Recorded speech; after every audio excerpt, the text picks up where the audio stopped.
"Give me that ledger now." Her aunt's voice cracked through the cold air like a whip. "You're trespassing and you have no idea what you're holding."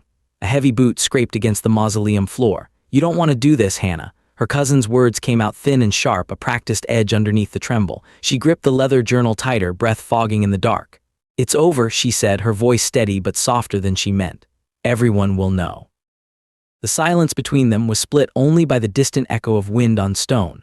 The hinges shrieked as the entrance door slammed behind them, locking the world outside.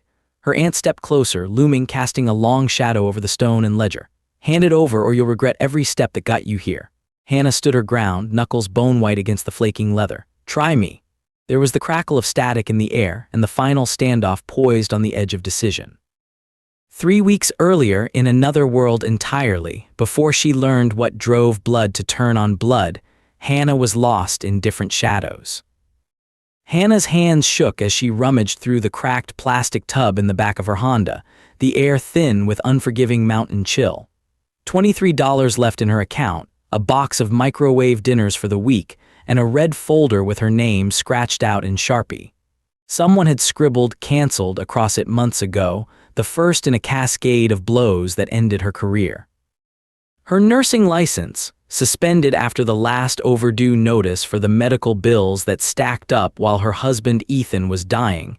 Now she couldn't even get part-time work at the Jasper Clinic. She slammed the trunk and tried to ignore the echo. That's when she noticed it, wedged between the seat and the wheel well, an envelope sealed with thick green tape, Newton Storage 17B, slashed across the front in Ethan's careful block letters. The key attached was rusted, oily to the touch. The air caught in her lungs. Of all things, the will had left her the storage unit. Everyone at Ethan's memorial whispered about how it was probably just scrap, some rusted tools, debts tied up with memories too bitter to sort. His Aunt Marjorie and cousin Lyle had barely managed to look at her. Marjorie's lips curled in polite disinterest, only raising a brow when the lawyer announced the valuable asset going to the widow, old storage, unclaimed since '98.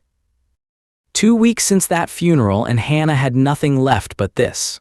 She turned the envelope over, hoping for another note, a clue, anything to justify the last of her dignity. Nothing, just the number and that battered key. If you've ever watched vultures circle before you even know you're dying, then you'll understand why the whisper of a lock's click can sound louder than a funeral march. Stick with me, this is where it all began. It took 5 tries before the Saturn finally rolled out of Jasper, engine grumbling all the way up the frostbitten road. Hannah's thumb worried the plastic key ring to distraction. Newton Storage was a mile past the last gas station, squatting in a patch of scrub between the creek and a skeleton row of cottonwoods. When she stepped out, gravel crunched beneath her boots, and a bank of bruised clouds crept up the ridgeline. 1 more mile up the old mining road waited the Bennett family plot, and the mausoleum Ethan's ancestors had built from rough-hewn granite more than a century ago. The mountains pressed close, silent, and old. The manager greeted her with a cigarette dangling askew. He didn't bother to hide the smirk. "Number 17B, that's been locked up since before you were born. If you find gold bars, you give me a cut." He barked a laugh that hung in the air like bad breath. Hannah barely managed a nod, just wanting to get it over with. She found the unit at the far end, a padlock gone brittle with time. The first pull wouldn't budge, but with a sharp twist and a hiss, it finally relented. Inside was everything the world expected and less. A couch missing both arms, 3 battered trunks, a stack of yellowed National Geographics, and out-of-date VCR. She sat on a crate, overwhelmed by the smell of mildew and long-rotted dreams. Rain started to tap on the tin roof. In one of the trunks lay a faded patchwork quilt and a handful of old family photographs stuck together. But then, buried beneath a box of tax returns from the '80s, her fingers closed around something hard, a small, too-heavy key wrapped in tissue. Underneath, taped to the trunk's lid, was another envelope, this one aged to near transparency but untouched by mold. In unfamiliar handwriting, "St. Michael's East Wall, 3rd sarcophagus, for my Hannah, don't trust them. E." The map inside was hand-drawn, curving steep slopes and a crude X marking the east wall of the Bennett crypt. Not storage at all, the real asset, whatever it was, lay buried in stone above the old gold workings, 4 miles from where she sat. Fear and determination twisted together in her chest. A pulse of dread thudded in Hannah's neck. If Ethan went to this much trouble, how much was he trying to protect her from? What would his family want with a mausoleum key? She pressed the key into her palm so hard it left dents. Outside, thunder crawled down the ridge. Roads in this part of Newton County don't forgive. The next morning, Hannah's Saturn slipped twice off hard-packed gravel as sleet turned the creek banks to polished marble.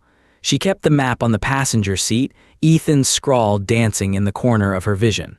The smell of wet wool rose from the quilt she'd bundled for warmth.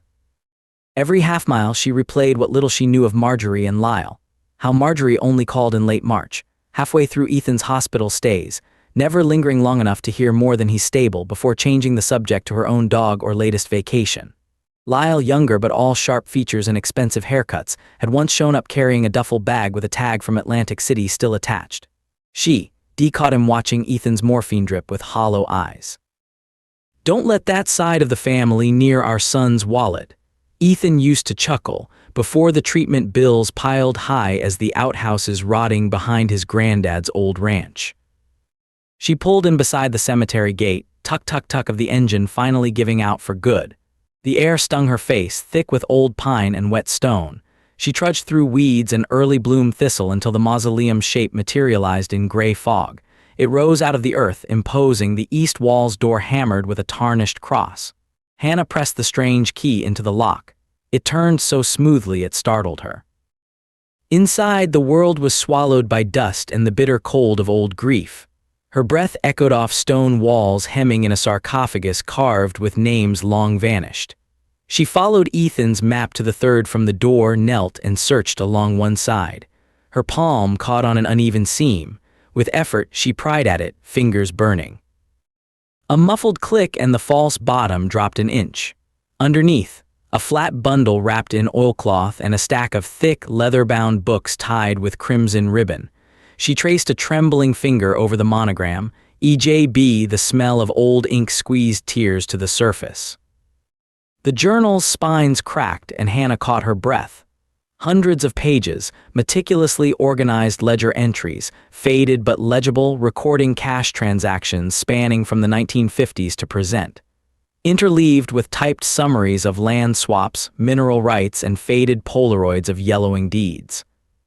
At the center, a single manila envelope, sealed and new. The handwritten label solemn, deed full Newton County holdings. With shaking hands, she unfolded it. Her vision swam. The document inside wasn't a transfer for a few overgrown acres. They described a tract nearly 10 times the size Lyle and Marjorie had claimed in probate. Every square foot signed and notarized for Ethan's benefit, never once filed with the county. She flipped to the back, feeling the tremor in her knees grow. Taped to the last journal were half a dozen loose sheets, graphs, timelines, names. All the ways Ethan's family had siphoned land piece by piece through complex fraud, shell companies, properties flipped to distant cousins only to be reclaimed quietly months later.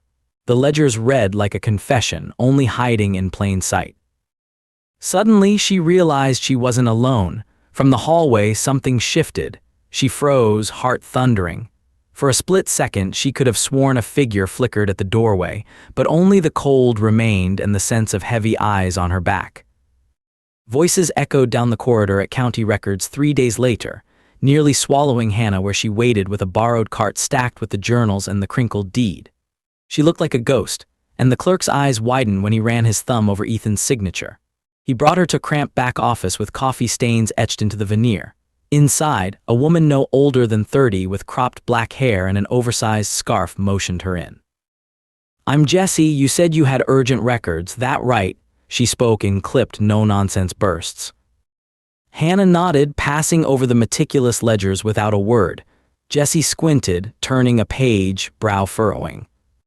"Ma'am, where did you get these?" Jessie pressed, flipping through a register, voice low. "My husband left them in a place nobody would check." Hannah's voice faltered, but she pressed on.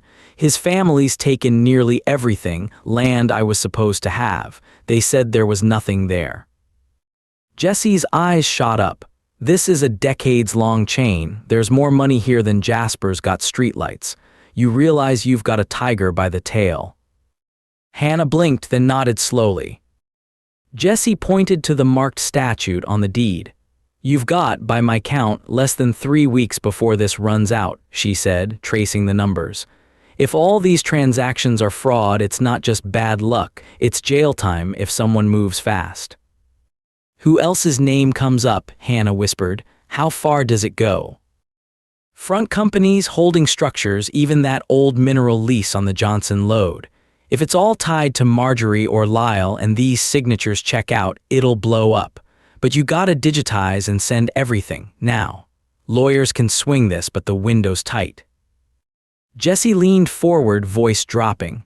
My advice, don't speak to them again. They've got the money for muscle if things get ugly. Document, copy, upload, and move quick. I'll call my legal contacts. Wind battered the glass as Hannah stepped outside, clutching the ancient journals and fire new resolve. She didn't make it to her car. Lyle leaned against the fender, windbreaker clean, sleek blue car with jersey plates idling nearby. Aunt Marge wants her property, he drawled, every syllable dipped in derision. I don't care what she wants, Hannah snapped, her jacket pulled tight against the wind's bite. My name's on that land, not yours. His eyes narrowed. That's not how it works, sweetheart. You hand over whatever you found, or next time you'll wish you'd taken the cash. She smiled, small as a guess. I'm not for sale. Suit yourself, he spat, pushing off the car. But I hear debts come due faster than you think. She ducked around him, rage mounting behind her ribs. No words wasted. A day later, her phone buzzed, unknown number, static in the background. Give it back, said Marjorie, icy control slipping with every breath. You don't know what boxes you're opening. Do your worst, Hannah replied, pressing end before her own hand shook. The journals, digitized page by page in Jesse's back office, took 36 hours straight. Hannah's eyes burned from the screen glare. Together, they uploaded the files to a dozen legal contacts and independent fraud consultants. The weight of what she'd unearthed grew lighter and more dangerous with each copy sent. On the third day, county clerks called in sick. The next, bank executives arrived at the courthouse in dark suits. Rumors of missing deeds and unclaimed parcels spread in the breakfast diners and faded barrooms.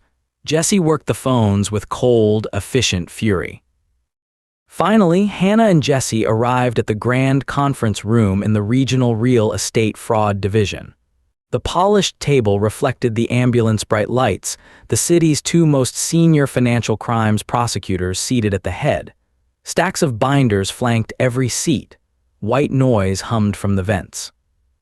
Jesse whispered, You're about to be the most infamous widow in 3 counties. If you want, you can walk away right now. Nobody would blame you.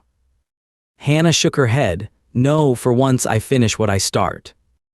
In the hallway, Lyle's voice grew shrill behind closed doors. Marjorie followed, cashmere sweater sharp as spite.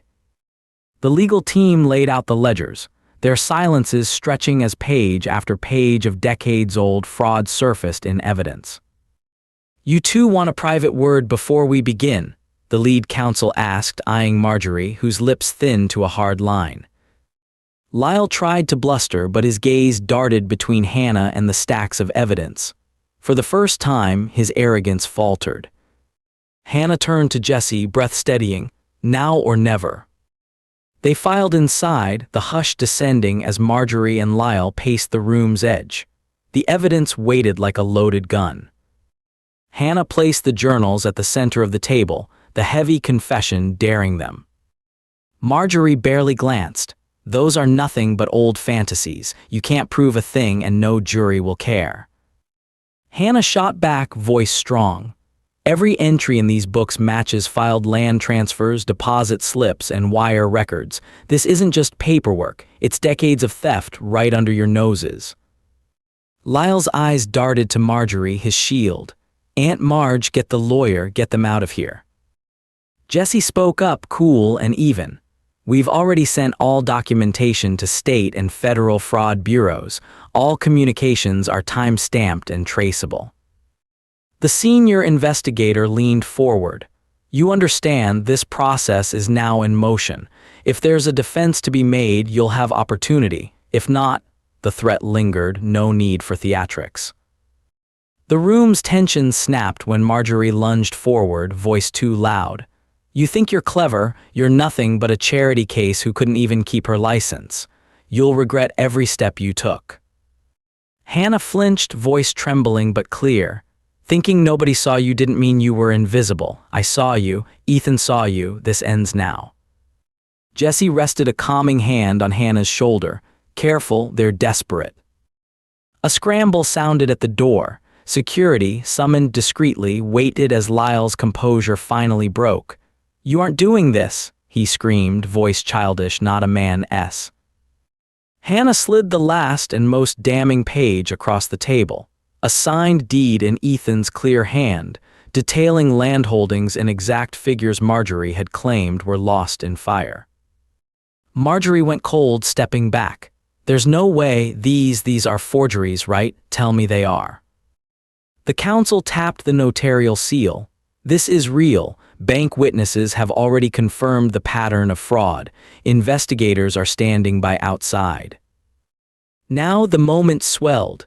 The same moment when the shadows of that mausoleum seemed to crowd back around Hannah. Give me that ledger now, Marjorie's voice thundered, echoing in memory. The mausoleum's chill and threat returned in the fluorescent high-rise light. You're trespassing and you have no idea what you're holding, Marjorie spat. Lyle advanced, trembling, voice thready. You don't want to do this, Hannah, you'll regret it. Hannah held the leather book in one hand, the signed deed in the other, resolve like steel. It's over, she repeated, just as before, but louder now. Everyone will know. The silence cracked, the hush before everything shatters. The door swung wide as deputies entered. Jessie pressed her phone, sending the trigger email live. A dozen inboxes pinged at once. The authorities moved in. Marjorie backed against the window, breath ragged. Lyle looked for a door that wasn't there. The prosecutor announced, this investigation will go to the highest levels. Financial records will be public by the end of the day. Hannah's voice echoed one final time, words she hadn't realized belonged to her until now. Try me. Nobody looked her in the eye. It happened fast, the headlines, the asset freeze orders, the social media blitz. The Bennett Holding Company crashed within the week, every bank account flagged and subpoenaed. Marjorie's cashmere auctioned to cover legal retainer. Lyle's offshore plans tracked by agencies who didn't care about family excuses. Neighbors whispered about the big fall over bitter coffee and stale rolls. At last, the deed was re-recorded. Hannah's name alone on parcels stretching into high-altitude meadows, shadowed by forest that remembered the rush and crash of gold fever days. For the first time, she stepped inside her new office, lease stamped beside a stack of check requests. She spent the first payout on beds for the town's shelter, a place no single mother would be turned away for bad luck or broken pride. The foundation's sign bore both her name and Ethan's, hand-carved by local volunteers she'd once treated in the ER. Jessie visited sometimes, bringing updates on Lyle's fall from grace. Still owes half the tri-state, but the casinos won't touch him anymore, and the community programs growing on land once fenced and forbidden. Bankers shook her hand now, her cousins crossed to the other side of the street. Hannah got her license back. The state committee sent a plain envelope, almost anticlimactic after all she'd weathered. One nurse, no debt, stronger than any old ledger could say. What the past tried to bury, the future let bloom. When all the lies finally burned away, what remained, truth clung to harder, held tighter, no matter who tried to lock it under stone. What you protect in silence doesn't save you. What you fight for in daylight just might save someone else. If you know what it feels like to be pushed out by people who'd rather you stay silent, take this as proof. There are still stories that break the stone. 3 months passed, and summer spilled new green over the hills. Hannah woke each dawn with a rising light pooling through the kitchen windows, her hands tracing the grain of the table Ethan had built years ago. The mornings were stilled by the hush of peace she almost didn't trust. No more phone calls humming with threats, No more boots scraping behind her on midnight walks. Yet the stillness was not emptiness. The foundation kept her moving, filling days with schedules, grant forms, laughter.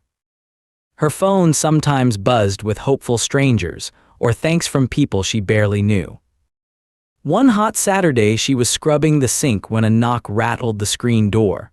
Looking up, she found Jessie on the steps, her sharp haircut shaggier in the summer humidity, holding a box and wearing a restless grin.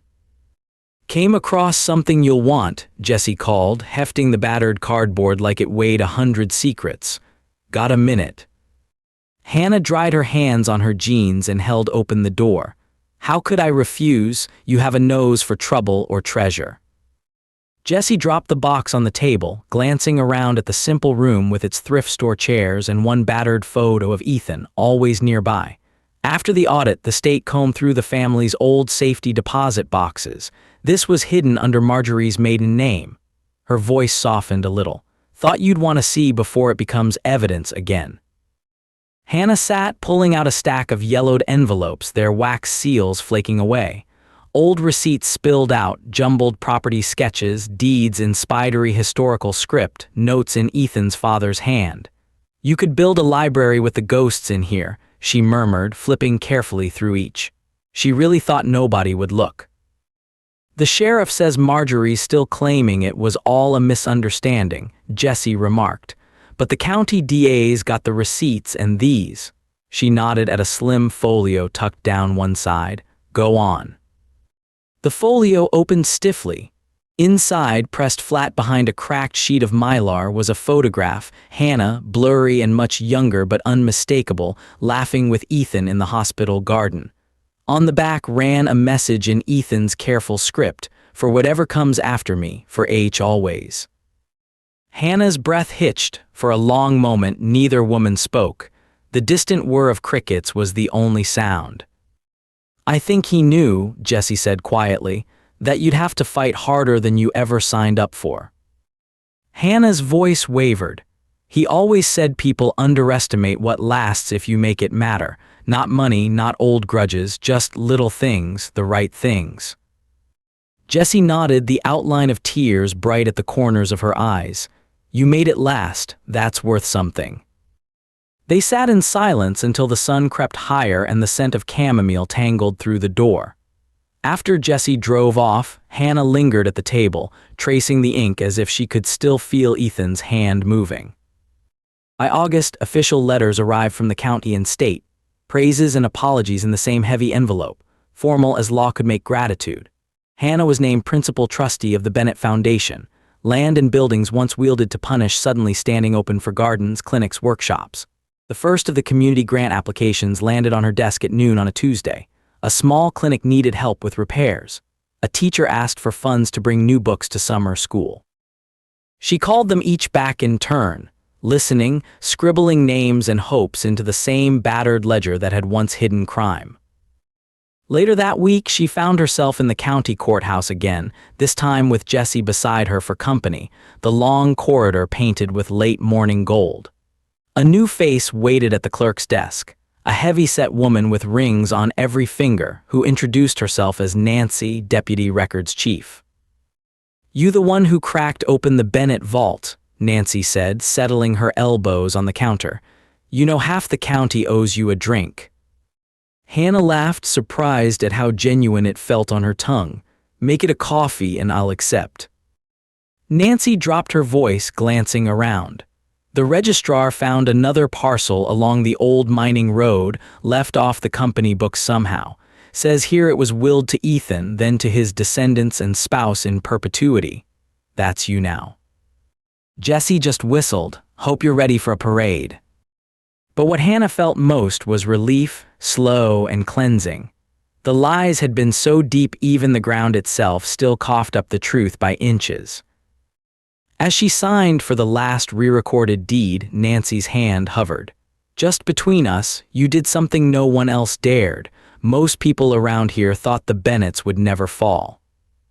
"I didn't do it alone," Hannah said, voice sure. "If not for friends who believed me, I'd still be sleeping in my car."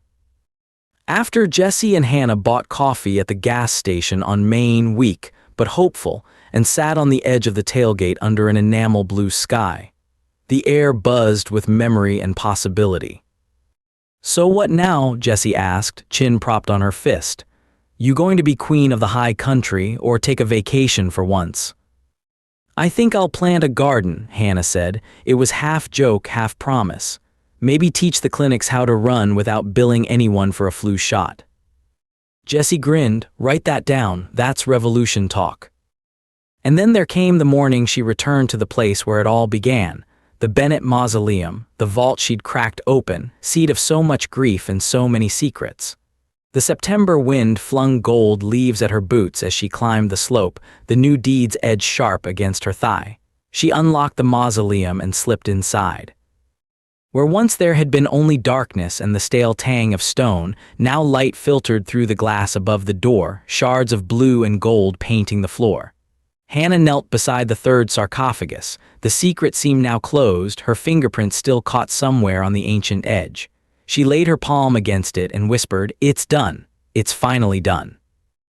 Outside in the overgrown grass, she found her voice rising, talking to Ethan, to herself, to the ghosts who'd tried so hard to keep her out.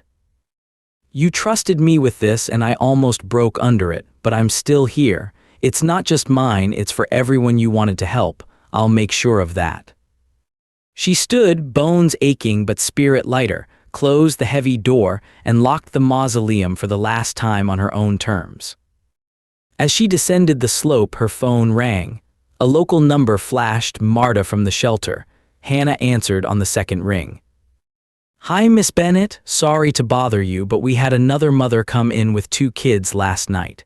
I know the grant just came through, but—" "We have room," Hannah interrupted, already starting down the path faster. "Tell her she's safe. I'll be there in half an hour with groceries."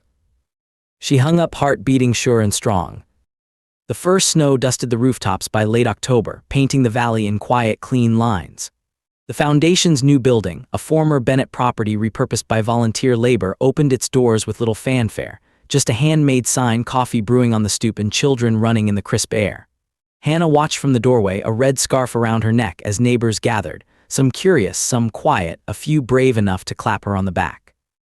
Jessie arrived in a haze of exhaust, arms full of donated laptops. "If you ever make the cover of the local paper, try smiling," she teased, snapping a candid with her phone. "You look less haunted these days." Hannah rolled her eyes, then gave in to laughter. "I feel lighter, like the ground finally stopped shifting under me." They watched as 2 girls painted signs for the Coat Drive, their focus and joy contagious. A young man approached Dane, once a rough late-night regular in her ER, now working days for the foundation. "Miss Bennett," he hesitated, hat in hand, "you ever thought about running for council? The folks keep asking. Somebody who knows what it's like to fight." Hannah's instinct was to wave him off, to say she'd just gotten free of all that, but she caught Jessie's expectant smile, the hope in Dane's eyes. "I'll think about it," she said. It was honest, she would. There was no mistaking, as twilight stretched huge across the mountains, that the world she'd saved was saving her back. In small, unannounced ways, in each new home made safe from winter's edge, in stories that were told and believed.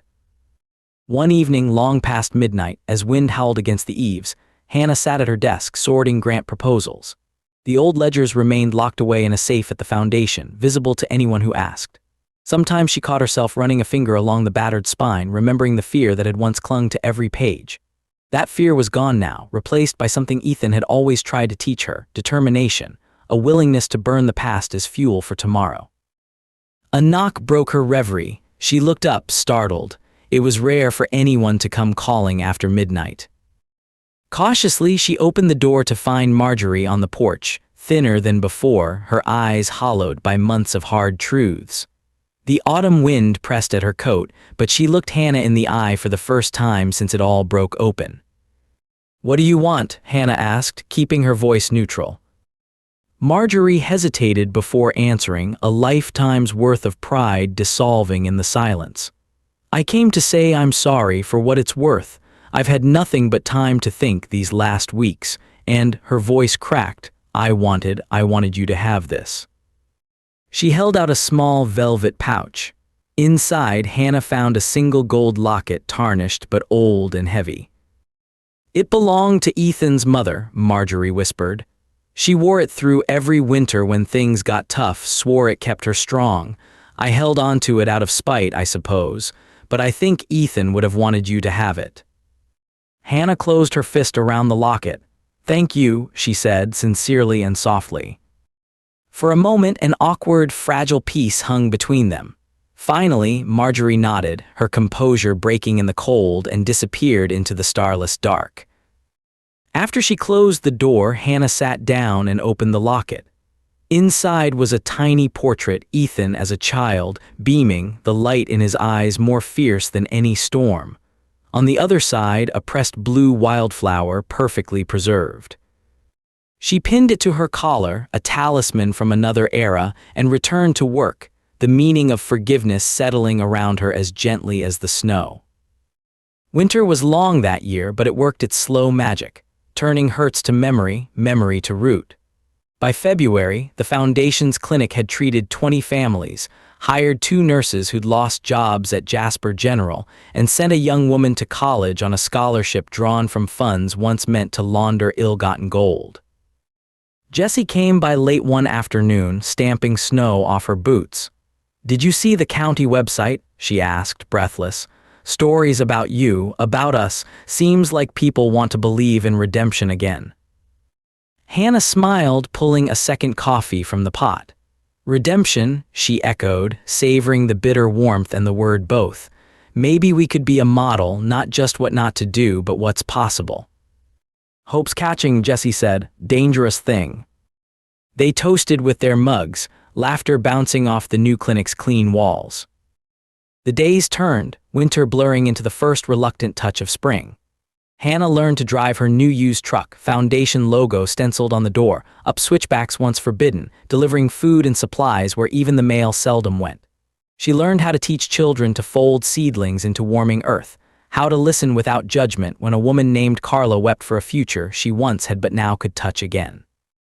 One April afternoon, as she inspected a remote parcel along the old mining road, a convoy of pickup trucks arrived, dozens of local families, some of whom had once feared or envied the Bennett name. Now, with ownership finally clear, they came with tools, paint, boards. Together they restored the crumbling old barn, grafted hope onto stone. Dane, who'd become project foreman by quiet consensus, stood beside her at sunset, sweat streaking his brow. "Funny thing," he said, hushed. "We all thought the Bennetts controlled everything, but I think you broke the real curse, keeping things hidden, letting silence do the damage." "Not anymore," Hannah replied. "This land belongs to the living now." On the 1-year anniversary of Ethan's death, Hannah stood at the edge of that very first meadow, now luminous in the gold of wildflowers. She wore the locket close to her heart, the Foundation's volunteers bustling like new bees in the sunlit grass. She knelt and pressed her hand to the earth, breathing in the scent of warm grass and remaking herself, grain by grain. The ghosts were still here, as anchors, not as chains. A pair of children in borrowed boots and Goodwill jeans laughed, chasing a stray dog into the orchard. Jessie joined her, shading her eyes against the light. "Did you ever think this is how it would turn out?" "I never thought it would turn out at all," Hannah admitted quietly. "I just wanted the hurting to stop." "Sometimes that's the whole trick," Jessie said, smiling. "Survive, then build." The sun slid west. Laughter drifted on the wind. Hannah closed her eyes, feeling that for the first time in her life, the ground beneath her feet would hold. The story of what happened in Newton County spread further than Hannah ever expected. State papers ran headlines, not just of scandal unmasked, but of change. From inheritance to hope, one town's turnaround. Reports came to interview her, but instead of repeating the saga of fraud and loss, she spoke of the shelter, the children's clinic, the orchard started on reclaimed earth. At the next school fundraiser, an older woman, whose late husband's name had once shown up in Ethan's ledgers, took Hannah's hand as if in benediction. "You brought it all to light," she said, voice thick with awe. "You gave us back our place." One by one, the town's old hatreds, burned up by sun and effort, fell to ash. Sitting beneath that orchard one late summer evening, Hannah thought of Ethan, of the long years plotted against her, of that first cold unlocking. The past could lie dormant, but truth always needed its witness, someone willing to turn the lock and let the new world slip in. She ran her fingers over the locket, pressing the wildflower and the memory tight to her chest. Her voice, when it came, was a whisper at first, but grew, lifting over the grass, winding through the apple trees, carried on the promises she'd made to the living and the gone alike. We're here, we're alive, and if shadows still come, let them come in daylight. In Newton County, spring finally opened every door. And Hannah at last stepped forward,